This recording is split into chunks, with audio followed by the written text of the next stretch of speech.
Way across it, and they found their path blocked by a hooded figure. Yeah, if anyone wants to do the sound effects, feel free. And Death spoke to them that he had been cheated out of their 3 new victims. For travellers usually drowned in the river. Death was cunning. Congratulate the 3. Their magic, and said that each had earned a prize for having been clever enough to evade him. He was a combative man, asked for a wand more powerful than any in existence, a wand that must always win duels for its owner, a wand worthy of a wizard who had conquered death. To an elder tree on the banks of the river, fashioned a wand from a branch that hung there, and gave it to the oldest brother. He was an arrogant man, decided that he wanted to humiliate Death even further. Try to recall others from the dead, so Death picked up a stone from the riverbank and gave it to the second brother. The stone would have the power to bring back the dead. Asked the third and the youngest brother what he would like. Was the humblest and also the wisest of the brothers, and he did not trust Death for something that would enable him to go forth from that place without being followed by Death.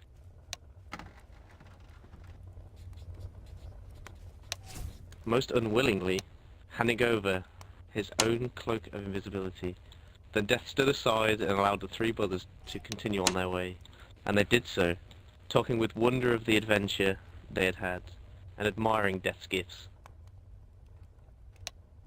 The brothers separated, each for his own destination. The first brother travelled on for a week or more, and reaching a distant village, he sought out a fellow wizard with whom he had a quarrel. The elder one was his weapon. He could not fail to win the duel that followed, leaving his enemy dead upon the floor. Proceeded to an inn, where he boasted loudly of the powerful wand he had snatched from Death himself. Made him invincible. Fucking God, you tried to kill me one more time, I'll rip Another your wizard fucking crept cunt out up your on the mouth oldest and shove brother it as up he your lay. fucking goddamn arse. Got it, I shreds him. Sudden upon his bed. Drid, sit down. Sullivan, don't.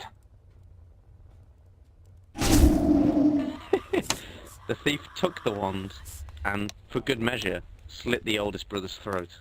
And so Death took the first brother for his own. Me. I'm sure someone's gonna buy me. The second brother journeyed to his own home, where he lived alone. Here he took out the stone that he had the power to recall the dead, and turned thrice in his hand. The light, the figure of the girl he had once hoped to marry, before her untimely death appeared at once before him. Yet she was silent and cold, separated from him as though by a veil. Someone's gonna buy me, dude. The mortal world, she did not truly belong there, and suffered. Second brother, driven mad with hopeless longing, so as truly to join her. Death took the second brother for his own. Right deal. For the third brother, for many years, he was never able to find him. It was only when he had attained a great age that the youngest brother finally took off the cloak of invisibility and gave it to his son, and then he greeted Death as an old friend and went with him gladly. They departed this life. The end. Woohoo! Now read Harry Potter and a portrait of what looks like a pile of ash. Reading the whole Harry Potter book. And the moral of the story is, don't be the one greedy that's called fucker. Harry Potter. Oh, wait. Like Oh, the one by Harry Potter an AI? Oh, shit. Yeah, the one that portrait of a pile of ash. I know which one you're on about, wait. I fucking love that one so much, I'll find it. Ridiculously funny, that one. Come over here. If I just can't be bothered to bring As seriously as possible, I'll read it as seriously as possible, so it's... Don't worry, it you're adds not to it. going to be able to read it seriously. I'll try. I've read it all before, but I'll try it as hard as possible.